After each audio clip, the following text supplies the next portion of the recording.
Tak okey lah. Tak okey, semua tak okey. Okey. Tak okey juga. Selamat pagi, Cik. Selamat pagi. Pagi. Jadi projek saya macam mana ya? Alah, regret lah. Ha? Tapi banyak defect lah, Sean.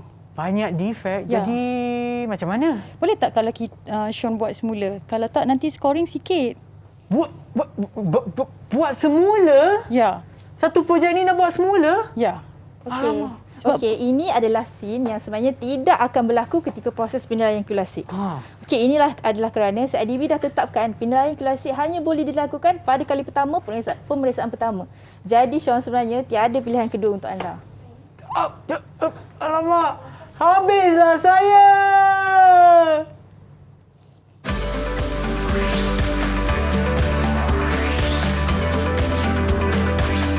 Didik TV KPM. Salam sejahtera dan selamat pagi. Anda sedang menonton Teroka di Didik TV KPM bersama dengan saya, Sean Steven, selaku host anda. Sebelum kita bermula, saya nak ingatkan kepada anda semua untuk sentiasa mengikut SOP yang ditetapkan bagi menangani penularan COVID-19 seperti memakai pelitup muka, pastikan anda kerap cuci tangan dengan air dan sabun, pakailah gel pembasmi kuman ataupun hand sanitizer untuk memastikan tangan anda sentiasa bersih, dan apabila anda berada di tempat awam, jarak di antara satu sama lain tidak kurang daripada 1 meter. Dan untuk hari ini, seperti yang anda nampak tadi, kita ada satu sketsa, satu gimmick. Bersama kita adalah 2 orang cikgu, iaitu Cikgu Wida dan juga Cikgu Azila daripada daripada College Vocational Setapak, Kuala Lumpur. Hai Cikgu, selamat pagi. Hai Sean. Ya Cikgu? Sihat. Okey, baiklah Cikgu, sebelum kita teruskan, mungkin Cikgu boleh kenalkan diri Cikgu kepada penonton kita yang ada di rumah. Silakan. Okey, saya Ya. Okey, nama saya Sharifah Mizatul Widat binti Said Ismail. Boleh panggil saya Cikgu Widat. Saya daripada College Vocational Setapak. Ya. Saya dah mengajar tak lama sangat, dalam 19 tahun macam tu. Oh, tak lama lah tu Cikgu. Tak lama. Okey, baiklah Cikgu, terima kasih. Dan Cikgu pula? Okay, hai. Assalamualaikum dan selamat pagi kepada semua penonton Didik TV. Nama saya Cikgu Azila binti Halim, mengajar di College Vocational Setapak dan berkelulusan ijazah pendidikan bina bangunan dan pengalaman mengajar selama 4 tahun. Okey, baiklah junior Cikgu. lah ni. Okay. Oh, tak adalah Cikgu, tapi semuanya okey lah. Nanti Cikgu pula akan berkongsilah ilmu Cikgu dengan kita semua. Tetapi sebelum Cikgu, apa kata kita amalkan SOP? Di hadapan kita ada satu botol gel pembasmi kuman. Mungkin Cikgu pun boleh amalkan SOP? Okey. Okey.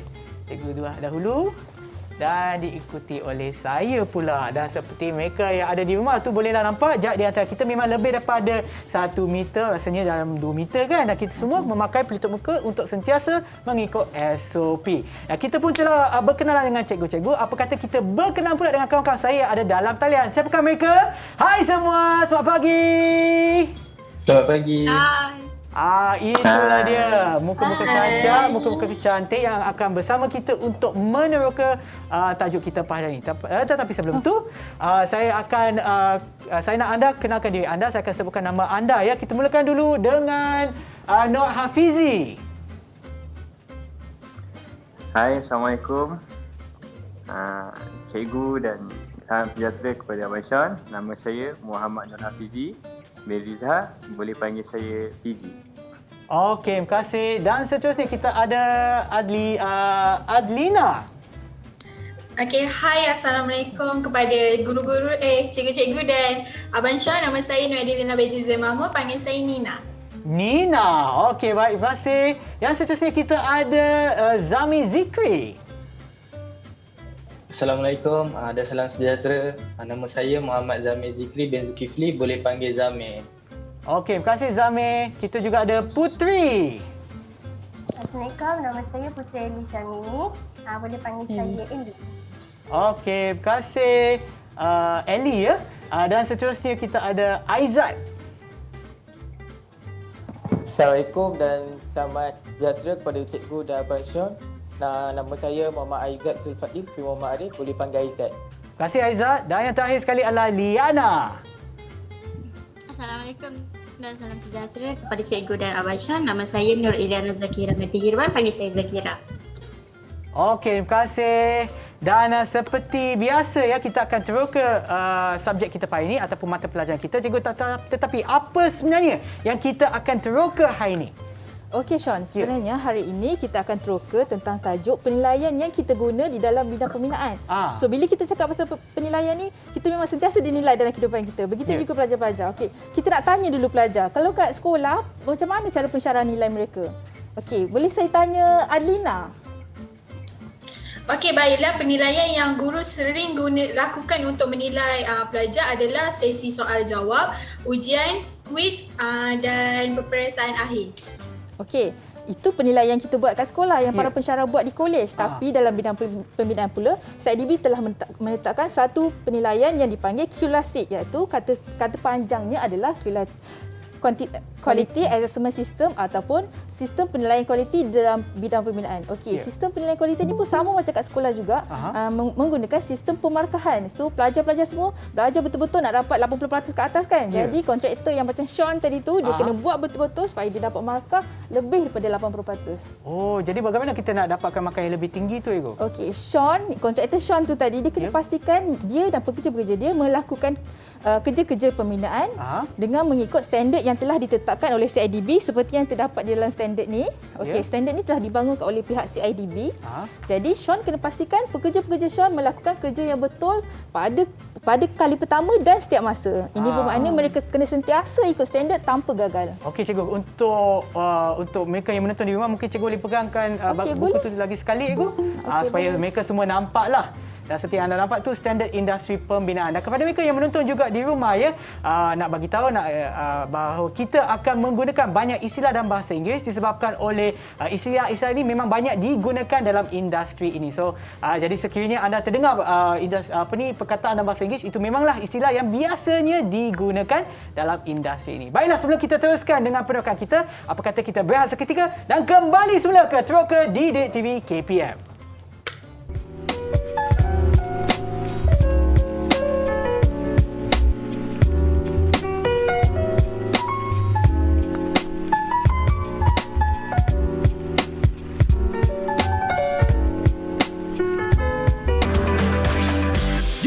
TV KPM. Didik TV KPM. Kembali semula ke Teroka di Didik TV KPM bersama dengan saya Sean Steven dan juga Cikgu Widat dan Cikgu Azila. Untuk mata pelajaran kita ataupun kita akan teroka berkenaan dengan klasik ya Cikgu? Ya, klasik. Okey, jom kita mulakan penerokan kita. Okey, untuk penerokan pertama ni, saya nak ceritakan tentang alat-alat yang kita akan guna dalam penilaian klasik ni. Okey, sebelum tu saya nak cakap, penilaian klasik ni menggunakan dua kaedah. Yang pertama adalah kaedah visual dan juga kaedah pengukuran. So, saya nak tanya pelajar, saya nak tanya Puteri Eli, kalau saya cakap tentang kaedah visual, apa yang awak faham? Kaedah visual ni kita melihat dengan menggunakan mata kasar. Okey, betul. So, penilaian di QLASIC di tapak bina ni kita boleh guna ikut mata kasar saja dan juga dibantu oleh alatan-alatan yang ada di depan ni. Okey, kita akan teruskan dengan alatan pertama adalah tapping rod. Okey. Tapping rod ni dia panjang 1 meter dan di bahagian hujung kita panggil dia ball bearing. So, ball bearing ni, fungsi tapping rod ni adalah untuk kita ketuk di bahagian lantai dan juga wall. Di bahagian lantai dan juga wall yang ada jubin. Okey, bila kita ketuk, once kita ketuk je, kita dah tahu dah yang ada kesalahan pembinaan ataupun pembinaan yang tidak mengikut standard yang ditetapkan. Jadi macam mana kita nak tahu? Kita tengok video ni. Okey.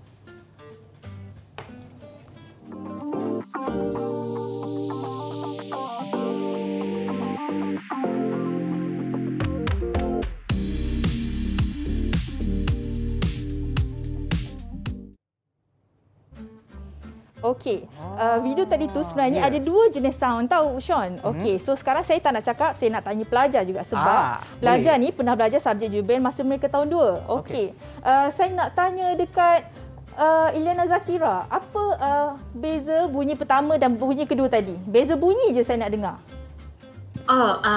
Beza bunyi pertama dia agak padu dan yang kedua agak kuat dan nyaring. Okey, betul. Pertama tu dia padu, dia perlahan sikit, tapi yang kedua tu dia agak nyaring. So kenapa jadi macam tu? Saya nak tanya Muhammad Hafizi. Kenapa Hafizi dia jadi ada yang bunyi kuat, ada yang bunyi perlahan? Bunyi padu ni kerana simen yang berada dalam jubin tu padat dan baik. Cukuplah. Dan nyaring tu kerana terdapat kelompongan yang menyebabkan bunyi nyaring ia tak padat dan kurang baik. Okey, sangat tepat apa yang Hafizi terangkan. Bila dia bunyi perlahan tu maksudnya kuantiti simen yang digunakan adalah terbaik dan mencukupi. Tetapi bila kita ketuk bunyi kuat, itu bermakna menunjukkan ada hollowness atau kelompongan di bawah jubin. Jadi bila ada kelompongan ni maksudnya dia tak ikut standard tau. Okey, so saya nak tanya pelajar saya, apa yang boleh terjadi dekat simen tu? Okey, Muhammad Zamir, tolong saya jawab apa yang akan terjadi kepada jubin yang bila kita tak cukup simen tu. Dia boleh berlakunya pecah dan dia akan mudah tertanggal. Okey, betul. Okey, dan yang paling teruk sekali, dia boleh meletup, Sean. Meletup itu? Ya, betul. Wow. So, that's why setiap pembinaan perlu ikut standard CIDB tetapkan. Dia ada gelembung udara dekat dalam. Sebab saya pernah nampak adalah di rumah, bukan rumah saya, rumah kawan saya kan. Sebab dia dah lama dah dan dia punya, saya rasa dia ada gelombang udara. Sebab tu dia punya dinding pun dia tak macam serata, dia macam terkeluar sikit. Ya, betul. Maknanya yang tu tak selamat lah kira. Kalau kita panggil QLC SS tu mesti gagal tu. Okey, baik. Okey, seterusnya adalah alatan spirit level. Okey, spirit level ni semua orang tahu. Sudah pembinaan memang kena tahulah pada tahun 1 mereka memang guna benda ni. Okey, seterusnya saya nak tanya dekat kita kembali ke Adlina. Okey, Adlina, apa fungsi spirit level ni? Fungsi spirit level ini untuk menguji kestabilan lantai yang rata dan dinding yang menegak. Okey, betul. Macam mana kita nak tahu, Sean? Okey, spirit level, minta Cikgu Wida angkat je spirit level. Okey, silakan Cikgu. Okey. Macam mana kita nak tahu dia berada, apa yang kita ukur tu betul-betul rata dan pugak tegak apabila kita tengok bubble dia berada di tengah. Okey, Cikgu Wida minta tolong. Okey ni. Maknanya dia ada macam dua sini, garisan kan? Kat sini, kalau dia punya bubble, kalau sengit bubble dia akan pergi sengit kan? Okey, kalau sekata rata maknanya bubble dia akan berada di tengah-tengah. Okey, senang je. Tapi spirit level ni dalam kerja pembinaan A to Z memang kita kena guna spirit level ni.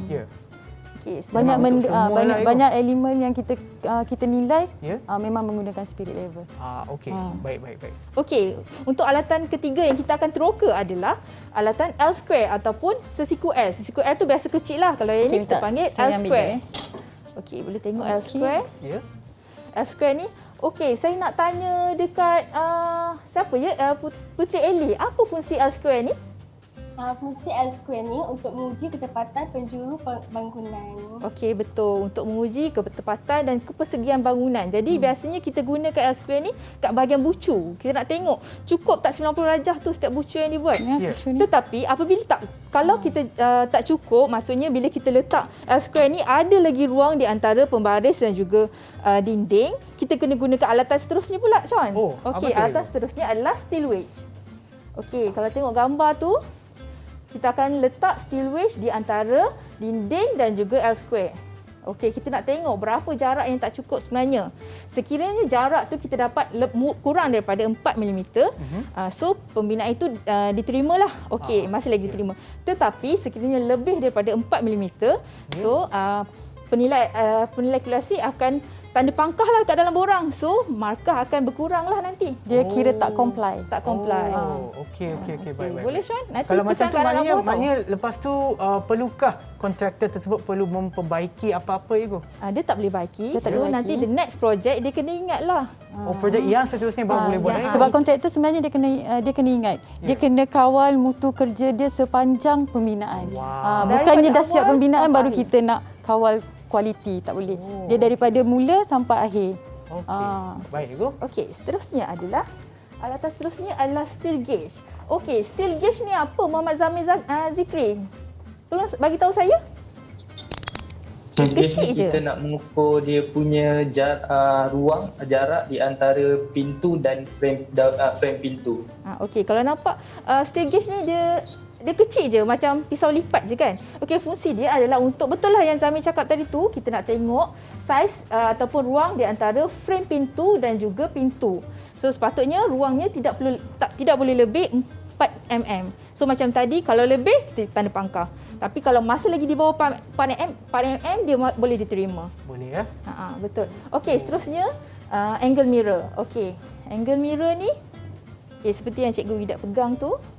Nampak Okey, apalah fungsi angle mirror Cuba saya nak tanya Muhammad Aizat Zulfaiz pula. Okey, go. Angle mirror ni untuk mengenal pasti kecacatan di atas daun pintu. Okey, betul. Seperti dalam gambar, sebab kita nak tengok bahagian yang kita tak boleh nampak dengan mata kasar, kita tak nampak sebab tinggi sangat. So kita boleh guna angle mirror, kita nak tengok ada tak kecacatan yang di atas pintu. So sekiranya ada, kita akan terus pangkah lah dan kita tak boleh terima lah. Cikgu, mana ini hanya untuk bahagian pintu sahaja ataupun untuk bahagian lain bangunan? Boleh juga tengok bahagian pintu dan juga bahagian-bahagian tinggi yang lain. Yang kita tak boleh nampak kan. Kita boleh guna tu juga. Dan hanya untuk aktiviti pembinaan saja, Cikgu. Kalau contohnya kalau saya nak sikat rambut, nak pandang macam tu boleh juga kan? Boleh juga. Itu macam inovasi lah. Inovasi lah. Tapi tak sepatutnya lah, Cikgu. Okey. Silakan, Cikgu. Ya. Okey, seterusnya pula kita nak masuk tentang kecacatan. Kan? Yang tadi yang Sean banyak buat kecacatan yang kita tanda pangkah-pangkah tu. Okey, ini antara kecacatan yang biasa kita tengok. Ini adalah di bahagian internal finishes. Okey, first kali, kalau gambar pertama ni, macam saya cakap tadi lah, kita boleh guna mata kasar saja. Kita tengok pun dah tahu dah, Sean. Saya ingat. Macam mana boleh buat macam ni? Macam mana saya nak bagi markah kat Sean macam tu? Kan? Okey. So memang tak boleh. Untuk kedua pula, dia tak nampak sangat. Kalau kita guna mata kasar, kita kena gunakan dengan spirit level. Okey, bila dia dah ada, kita tengok bubble dia tak masuk kat tengah-tengah. Okey, bubble dia tak masuk kat tengah-tengah, maksudnya dia tak rata lah. Dia tak comply. Tapi macam ni kita masih boleh baiki kan, Cikgu? Dia lagi senang untuk baiki sebab dia just soket kita boleh baiki kan. Betul? Okey, tapi masih seperti yang Cikgu katakan tadi, memang bila kita dah access, memang kita dah tak ada dah. Kalau tak comply, dia kira tak comply. Maknanya apa-apa nak buat pembetulan sebelum assessment. Tapi Sean kena ingat tahu satu perkara ni. Penilaian keluasan ni akan dibuat setelah projek tamat dan sebelum kerja-kerja pemilik sebelum penyerahan kepada pemilik. Jadi kalau nanti pemilik nak check, dia panggil assessor freelance, dia check, masa tu Sean boleh betulkan. Tapi markah tetap samalah. Betulkan memang boleh betulkan, tapi scoring tak boleh dibetulkan. Okey, faham? Faham, Cikgu. Okey, gambar seterusnya, saya nak tanya Adlina. Adlina, macam biasalah nampak kan kecacatan ni? Ya. Okey, kat mana tu? Saya nampak pada dinding tu ada gelembung. Okey, yang nombor 2 tu ada gelembung, betul? Okey, nampak gelembung. Okey, saya tak nak tanya Adlina sebab dia. Saya nak tanya Aizat Zulfaiz. Kenapa ada gelembung pula dekat wall tu, dekat dinding tu? Kerja-kerja finishing dijalankan dengan baik kerana terdapat air dan udara yang terperangkap di dalamnya. Okey, betul. Kerja finishing tak baik sebab ada udara, ada air, so dia jadi gelembung. Maksudnya waktu dia cat tu tak menepati standard lah. Dia macam ada nasir ke, ada pasir ke. So dia tak clear betul-betul. Dia terus buat finishing. Maknanya kira macam kontraktor nak habiskan dengan cepat lah. Kerja nak bagi kering dengan baik ataupun macam Cikgu sebutkan tadi ada habuk ke apa-apa, benda asing kan. Dan salah satu mungkin juga dia guna quality cat yang tak betul, nak jimat kan. Okey, seterusnya. Okey, gambar atas tu tadi kita nampak dinding yang retak, yang crack. Okey, retak ni boleh jadi sebab masalah struktur. So akan memberi kesan yang besar juga. Jadi once kita nampak retak macam tu, memang kita tak boleh terima. Betul juga. Okey, seterusnya adalah okey, ini adalah kecacatan ni kat dalam bilik air yang kita biasa tengok. Okey, saya nak tanya Muhammad Nur Hafizi, apa kecacatan pertama ni? Kecacatan pertama dan kedua lah, dia lebih kurang sama je. Potongan tile tu tak sepadan dengan saiz akses tersebut. Maksud dia lari sikit lah. Okey, betul. Dia macam lari sikit lah. Tapi sikit je. Tapi tetap tak boleh diterima. Okey, nampak macam potongan tile ni sepatutnya kita kena ikut betul-betul aksesori ni. Okey, sama juga macam gambar tu. Pemotongan tile tu tak tepat dan ini memberi kesan kepada nilai estetika rumah tersebut. Tak cantik lah. Saya tak nak rumah macam ni. Saya nak.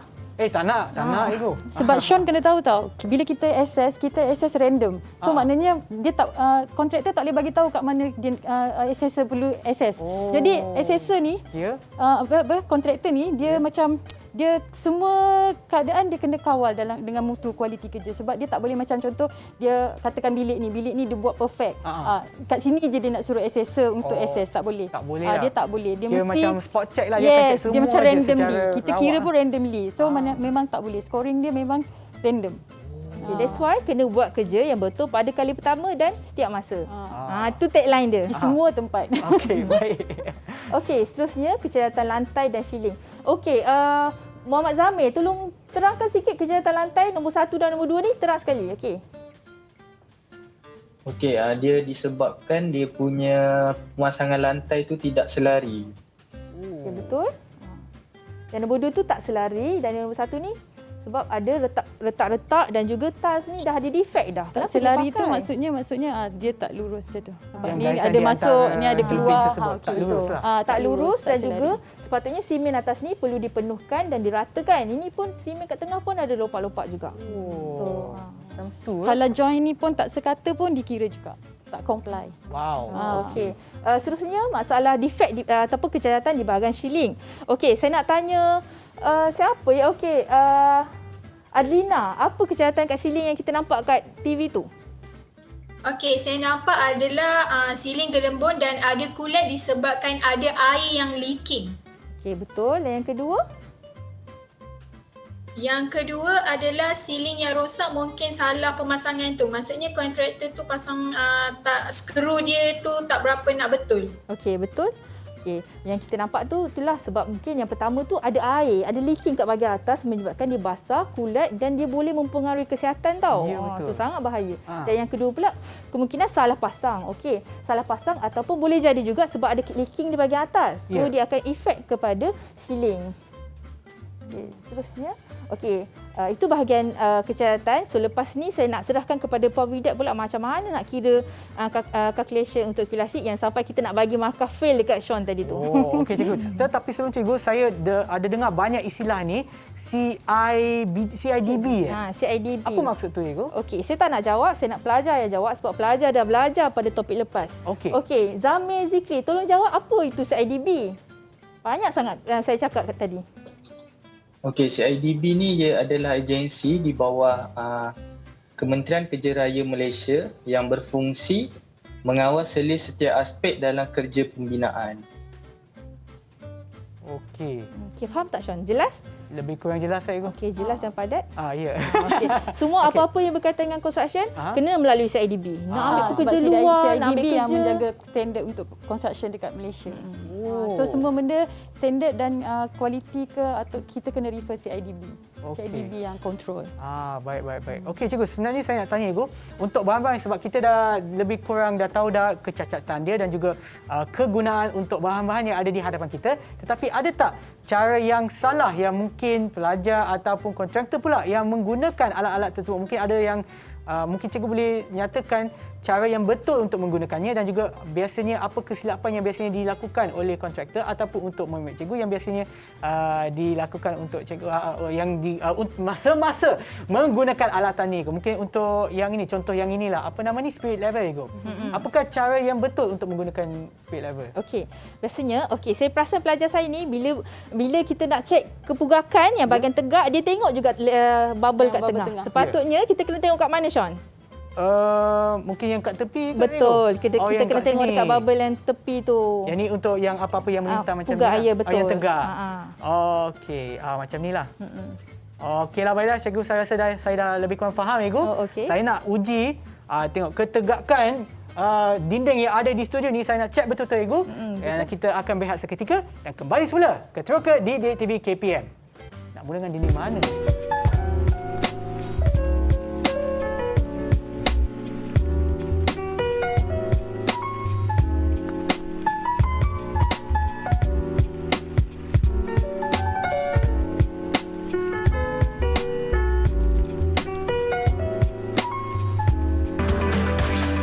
Didik TV KPM. Didik TV KPM.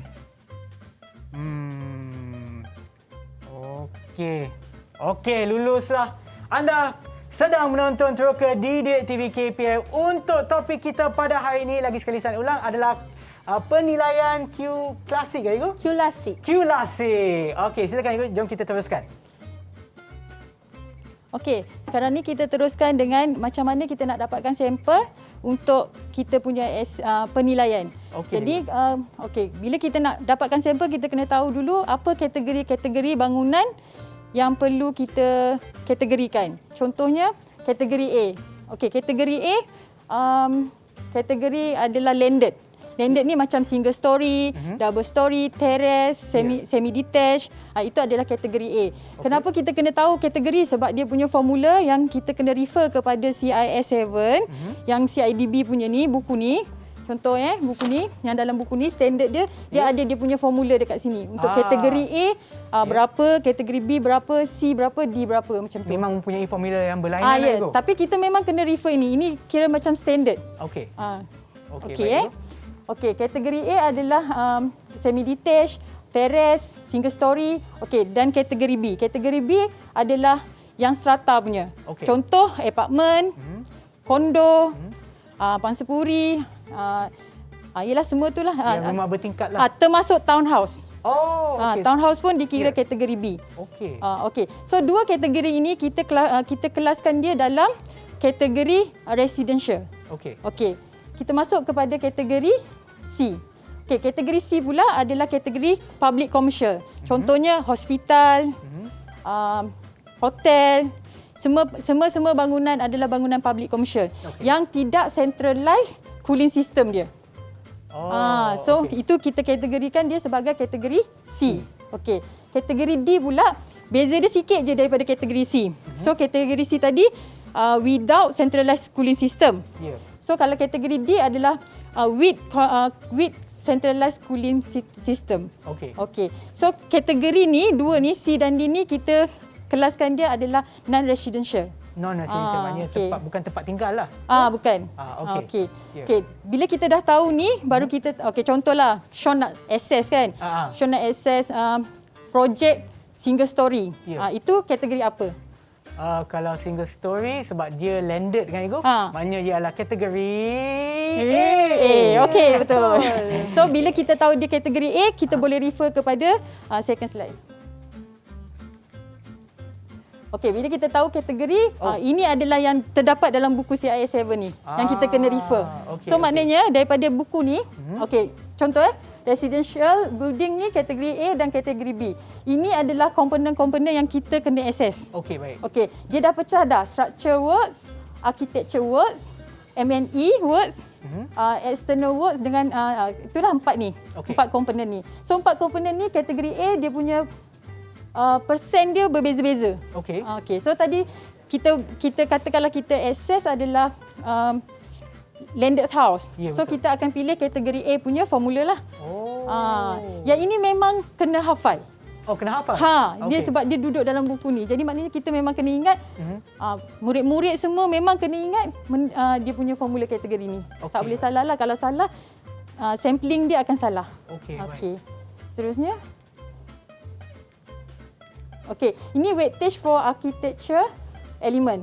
So kita ambil kat sini, ada lagi dia punya elemen-elemen dia di bawah architecture element. Yang ini adalah selain daripada yang ditunjukkan sebelum ni, Aiko? Yang sebelum ni tadi komponen. Okey, komponen tu dia ada structure work, dia ada architecture, M&E. Okey, yang ini di bawah architecture element je. Salah satu daripada je. Elemen tersebutlah. Ini pecahan dia pula. Ini pecahan dia. Di bawah architecture element, kita ada internal finishes. Ni elemen-elemen. Tadi komponen. Okey, ni elemen-elemen dia. Dia ada internal finishes, external finishes. Okey, kalau internal ni macam dalam lah. Contoh dalam bilik ni ada apa? Ada floor, ada internal wall, ada ceiling. Okey, ada door, pintu, kita masuk. Lepas tu kita ada window dan fixture. Fixture ni lekapan kalau bahasa Melayu dia. Okey. Kalau external bahagian luar, bumbung, dinding luar. Lepas tu apron, perimeter, drain, kapak dan kaposh lah. Tu yang luar punya. Lepas tu material dengan functional ni yang macam finishing tu lah, skim coat, Semua tu. Okey, baik. Okey. So sekarang ni dekat sini kita ada weightage. Yang ini pun kita kena ingat sebab ini adalah breakdown weightage yang kita guna untuk internal finishes. Untuk internal finishes breakdown dia untuk kita masuk dalam borang score calculation. Lepas kita dapat sampling, kita akan masuk dalam borang score calculation. Okey. Inilah antara borang ni. Ni adalah ni pun formula ni yang kena hafal. Okey. Selepas kita dapat daripada borang ni, contoh masa kita tadi mula-mula sekali tadi kan, saya pegang borang ni, saya check kan. Ya, betul. Okey, bila saya check defect tu, okey, comply tak comply kita akan tanda. Okey, bila lulus kita kira comply, kita akan palang. Okey, kalau tak comply kita akan pangkah. Lepas tu nanti kita akan totalkan dia. So bila total tu nanti ikut elemen tu kita akan tambah, kita akan masuk dalam borang scoring. Okey, boleh saya pegang sekejap Ibu? Saya nak boleh. tunjukkan lagi sekali kepada mereka yang menonton di rumah tu. Inilah borang dia Ibu. Untuk menilai. Oh, memang ada banyak benda lah Ibu. Banyak benda yang akan dinilai. Okey. Baiklah. Okey, silakan cikgu teruskan. Tapi sebelum kita isi dalam borang ni, kita kena dapatkan dulu berapa sampel. Contoh kan saya tadi mula-mula lagi dah cakap dengan Sean. Bila kita nilai, kita kena nilai secara rawak, random. Okey. Maknanya kalau bangunan tu projek tu ada 100 unit, kita tak nilai pun 101 unit tu. Kita akan buat sampling. Sampling. Tapi sampling pun kita kena divide by block ke apa ke, katakan ada 10 blok, kita kena divide by 10 blok. Macam untuk setiap blok tu mungkin ada satu dua je macam tu. Tapi yang daripada situlah kita kena set dulu sampling dia. Baru boleh kita pergi ke tapak bina untuk assess. Okey. Seterusnya ini adalah sampling untuk guideline. Sampling guideline untuk internal finishes. Internal finishes, untuk kategori lah, by kategori. Kategori A hingga D. Yang ini pun kena hafal juga. Ni semua refer kepada buku CI7. Okey. So maknanya kalau kita guna kategori A, ni GFA ni adalah gross floor area. Okey, ini ada memang formula dia. Kita kena hafal. Memang 70 meter persegi. Okey, bila kita dapat sampling, dia kena duduk dalam paling minimum 30 sampel, paling maksimum 700 sampel. Tu je. Maknanya kalau dia lebih daripada 700, maksimum kita buat 700 je. Kalau kita kira kurang daripada 30, 30 lah paling minimum kita kena buat. Tapi kalau kita kira in between, kita ambil nilai yang in between tu. Sampel dia.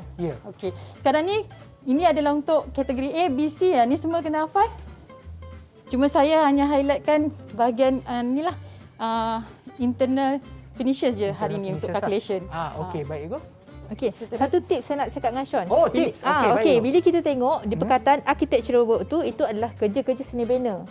Okey, kerja-kerja seni bina macam mana nak tahu? Dia melibatkan something yang cantik. Okey, dia melibatkan something yang cantik. Contohnya door kan, kalau rumah kita nak pintu yang cantik, lantai yang cantik. So feature-feature macam tu. So macam tu saya nak terangkan pelajar supaya dia tahu, itu kerja structure. Ini kerja seni bina. Okey. Baik. Tapi selalunya structure kita tak assess. Sebab structure dia buat sebelum finishing kan kat bawah. Kita dah tak nampak dah structure tu. Bawah paras bumi. So bawah paras bumi memang kita tak access lah. Buat masa sekarang ni memang CIDB pun tak access lah. Kita hanya access structure kat atas je. Okey, ini adalah weightage untuk selepas kita dapat sampel, total sampel, kita akan allocate dia kepada principal, service dan circulation. Okey, apa tu principal? Okey, principal ni dia adalah tempat major place. Contohnya dalam satu bangunan, hall, bilik macam tu. Itu adalah principal. Lepas tu kalau services ni macam toilet, dapur, macam itulah balcony, yard, tu kita kira sebagai services, tempat-tempat. Okey, yang seterusnya circulation. Circulation ni tempat yang macam human traffic lah. Maksudnya tangga, okey, terrace, tempat yang human traffic lah. Okey. So allocation ni merujuk juga kepada kategori. So kategori ni pun kena hafal sebab dia mengikut standard CI7 juga. So memang benda ni semua assessor memang dah kena grab lah dalam otak lah sebenarnya. So kalau principal allocation dia untuk weightage dia 40% untuk kategori A. Kategori B pun 40% tapi C dan D adalah 60-60. Okey.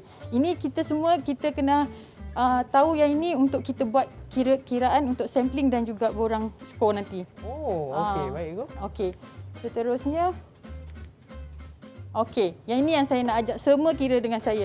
Sean sekali dengan murid-murid sekali kira dengan saya. Alright, cikgu. Okey. Sekarang ni kita mula dengan sampling teknik ni. Okey, formula untuk calculate sampel. Macam mana kita nak dapatkan sampel untuk satu projek tu. Contoh kita nak assess projek, satu-satu projek tu. Okey, dia punya formula dia gross floor area, GFA, kita panggil short form dia GFA, bahagi dengan 70 meter persegi. So 70 meter persegi ni adalah slide tadi tu yang kita refer kepada tu. Untuk kategori A dan kategori B. Okey, untuk kategori C dan D pula GFA dia adalah bahagi dengan 500 meter persegi. Okey. Okey, seterusnya. Okey, ini formula untuk kita calculate macam mana kita nak allocatekan dekat P, S dan C. So prinsipal tadi kita short form dia P, S dengan C. So total sample, persen kepada sample location. Okey, sample location tadi persen dia dekat mana? Tadi dekat, okey, mungkin kita boleh tanya memang kita. Okey, kita cuba try saya tanya Muhammad Zamir. Cuba bantu cikgu. Kat mana kita dapat persen location tu, sample location? Okay, persen location tu kita boleh cek balik yang dekat CI7 tu yang dia menyatakan berapa yang pada kategori A tersebut. Okey, kita sebenarnya refer balik kepada jadual sampling guideline tadi. Okey, dekat jadual sampling guideline tu ada persen dia kan? Okey, persen tu katakan projek tu adalah projek kategori A. So kita akan buat persen kategori A adalah 40 didarab dengan total sample. Total sample yang kita cari tadi ni, yang daripada atas ni tadi. So first kali mesti kita dapatkan total sample. Maknanya satu projek tu berapa banyak kita nak kena check dulu. Ya, betul. Lepas tu baru kita allocate pada position dia. Maknanya principal, services dengan circulation. Okey, seterusnya, kita buat satu case study lah. Okey, boleh. Okey, nak bagi lebih jelas dan lebih faham, kita buat calculation untuk satu case study. Okey, contohlah kan. Okey, sekarang ni building type dia adalah kategori projek A. Okey, saya nak tanya Aizat lah. Aizat, cuba bantu cikgu. Kategori A ni adalah kategori apa? Kategori A ni untuk terrace, cluster house, single story dan double story. Okey, so maknanya projek ni adalah projek yang kita nak access adalah projek kategori A adalah single story. Okey, single story. Number unit dia adalah 100 unit. Maknanya rumah tu ada 100 unit rumah. Tapi ada 10 blok. Okey. GFA dia dah bagi dah. Ground floor area dia adalah 20,000 meter persegi. Okey, sekarang ni pertama sekali kita kena cari apa? Yang nombor sampel cikgu. Kita kena cari total sampel dulu. Apa-apa pun kita kena cari total sampel yang kita nak access. Kita nak nilai. So total sampel sama dengan, saya pergi sini untuk formula dia. Untuk kita buat calculation terus lah. Okey, boleh. Sekarang ni Zila. Okey, total number of sample untuk kita access dekat internal finisher saja. Okey, sekarang ni total dia formula dia tadi apa? GFA. Okey, yang satu nombor satu GFA. Saya rasa bahagi dengan kategori A. Kategori A siapa? Saya rasa jawab bahagi 70 cikgu. Tak apa, kita tanya cuba kita tanya Nina. Nina, kita kena bahagi berapa untuk kategori A? GFA bahagi dengan 70. 70 tu apa? 70 tu jadual dalam kategori A lah. Okey, itu adalah sampling guideline kan. Untuk kategori A adalah 70 meter persegi. Tapi dia kena ingat dia tidak kurang daripada 30. Dia macam ni. Dia 30 sini. Sini tak tahu, kena kurang daripada 700.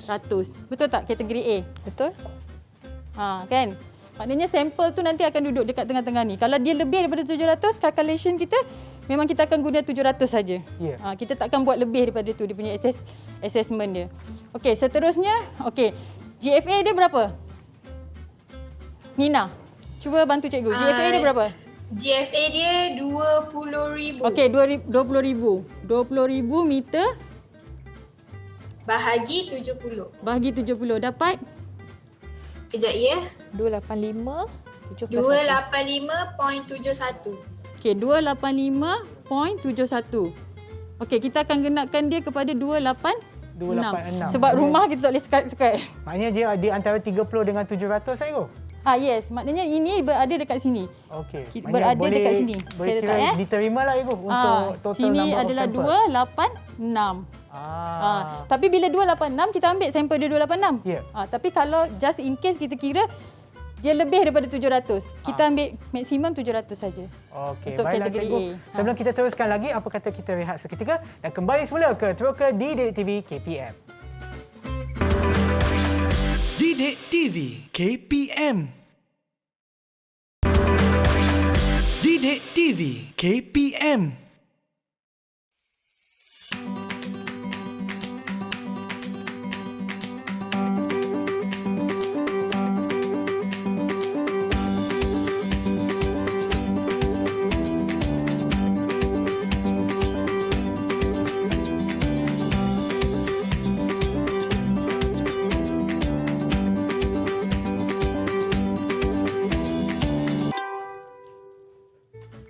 Okey. Dinding tu saya nak warna kuning. Pintu warna merah. Lepas tu tingkap dia warna hijau. Okey. Baik. Okey. Kembali semula ke Teroka di Didik TV KPM bersama dengan saya, Sean Steven dan juga Cikgu Widat dan juga Cikgu Azila. Baiklah Cikgu, sebelum kita berehat tadi, kita dah habiskan untuk bahagian pertama untuk soalan tersebut, Ibu. Jom kita teruskan dengan bahagian kedua pula, Ibu. Okey. Silakan, Ibu. Seterusnya bahagian kedua. Okey, sekarang ni yang tadi kita dapatkan untuk apa? Total sampel. Okey, ini adalah total sampel. Ya. Total sampel untuk projek itulah. Okey. Sekarang ni macam mana kita nak allocatekan total sampel ni kepada principal, services dan circulation tadi. Ya. Okey. Saya nak tanya Muhammad Zamir. Muhammad Zamir, bantu cikgu macam mana kita nak allocatekan P, S dan C untuk kategori A. So kat sini kategori A P, S dengan C. Betul? Okey. Dia punya weightage dia. Weightage dia kita boleh tengok rujuk jadual tadi. Yang ni saya ada tulis. Dia punya P adalah 40%. Okey, 40%. S adalah 40% untuk servis. Manakala untuk C circulation 20%. Okey, sekarang ni kita dah dapatkan 40, 40, 20. So tadi total sampel kita adalah 286. So kat sini 40 sama dengan 40 bahagi dengan 100 darab dengan 286 sampel. Dapat berapa sampel dekat sini untuk P? 114.4. Cuba semua tekan kalkulator. Okey, dapat berapa? 114.4. 114.4. Okey, yang ini saya ambil 114 sampel. Okey, yang second pula sama juga kan? 40 bahagi dengan 100 darab dengan 286. Sama dengan 114 juga. 0.4. So kat sini juga saya ambil sampel dia 114. Okey, yang ketiga adalah 20 per 100 darab dengan total sampel adalah 286. Dapat berapa kat sini, Zamir? 57.2. Okey, 57.2. Saya convert dia kepada 58. Sebab 114 tambah 114 tambah 58 dia akan dapat 286 sampel. Maknanya kita kena kira balik untuk pastikan dia jumlah dia ada sama. Dia sebenarnya sampel tetap sama je. Bila kita kira first, mesti dapat total sampel. Tapi kita cuma nak letak dia pada location dia. Untuk kita access, kita masukkan dalam borang ni. Borang yang mula-mula sekali ni. Sebab kita kat sini borang ni dia memang ada P, S tu. Berapa nilai dia? Nampak tak borang ni? So dekat sini dia ada P, S, C. So berapa yang sampel kita kena cari defect dia. Kita nak allocate saja. Okey, sampai sini saja kita buat sampai untuk dapat ni. Selepas kita dapat ni, kita cuma akan cari berapa unit pula unit sampel dengan dalam satu blok ada berapa sampel kita nak access. Okey, untuk satu blok berapa sampel kita nak access. Okey. Macam itulah. Baiklah cikgu, terima kasih atas penerangan cikgu ya, menggunakan formula yang kita dah belajar tadi dan juga daripada rujukan menggunakan standard industri pembinaan buku tersebut ya cikgu. Betul. Okey, sebelum kita mengakhiri penerangan kita pada hari ini, mungkin saya nak tanya salah satu murid ataupun salah satu daripada kawan saya ada dalam talian untuk memberikan sedikit rumusan apa yang anda telah belajar daripada penerangan kita cikgu. Kita nak tanya siapa cikgu? Kita pilih seorang cikgu. Kita pilih Muhammad Zamir. Okey, Assalamualaikum. Rumusan yang kita dapat daripada apa yang kita belajar Q-Lasik ni, kita nak pastikan dalam industri pembinaan kita ni, kontraktor untuk menghasilkan kerja yang lebih baik dan jadi mereka ni berdaya saing dengan cara yang sihat. Maksudnya dalam setiap pembinaan, kalau kata kontraktor A ni dia kurang, kontraktor B ni kurang, maksudnya mereka ni boleh bersaing dengan sihat untuk melakukan pembinaan yang lebih baik lah. Maksudnya kurang kecacatan dan kurang untuk customer akan komplain pada permasalahan pembinaan tersebut. Ya, saya rasa jawapan yang agak bagus ya sebab yang fokus ni adalah lebih kepada kualiti pembinaan tersebut. Betul. Ya. Okey, terima kasih Zami dan mungkin cikgu pula boleh berikan rumusan kepada penerangan kita hari ini, cikgu. Okey, saya kesimpulannya Q-Lasik ni adalah sangat penting untuk negara kita, bukan kerana apabila macam Zami cakap tadi, apabila kontraktor memberi satu daya saing yang sihat dan kebaikan adalah kepada kita rakyat Malaysia dan akan meningkatkan ekonomi negara daripada segi sektor-sektor pembinaan di Malaysia. Okey, baiklah cikgu. Dan untuk cikgu Widak pula. Okey, last kali bila kita access, saya nak simpulkan, bila kita access kita akan masukkan dalam borang skor dan bila kita dah masuk borang skor, assessor akan buat report. Selepas report dia akan submit dekat CIDB dan CIDB akan keluarkan sijil. Ini adalah sijil CIDB yang CIDB akan keluarkan kepada projek tersebut. Okey. Dan atas nama ada markah nama kontraktor. Inilah scoring dia. Okey. Dan seperti yang cikgu sebutkan tadi, kena lebih daripada markah berapa, cikgu? Dia tak ditetapkan. Tapi kita mestilah nak target yang tinggi kan, Sean?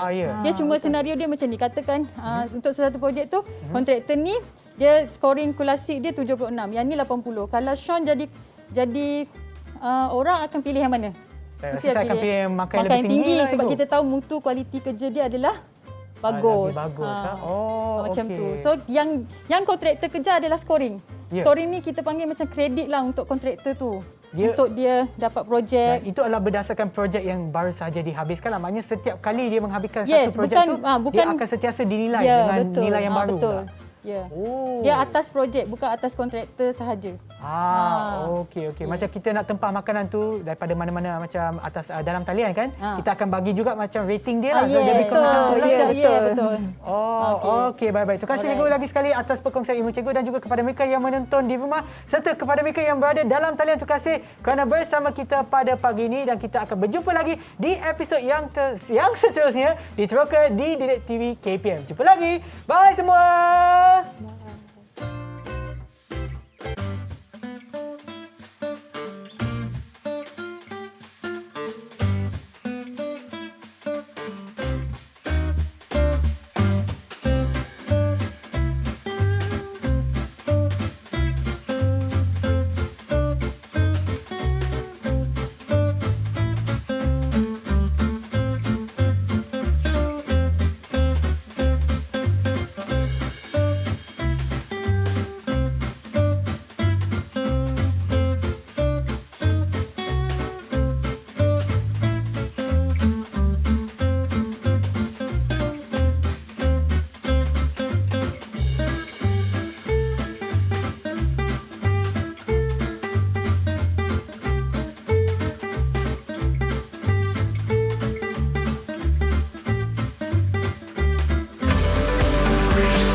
Didik TV KPM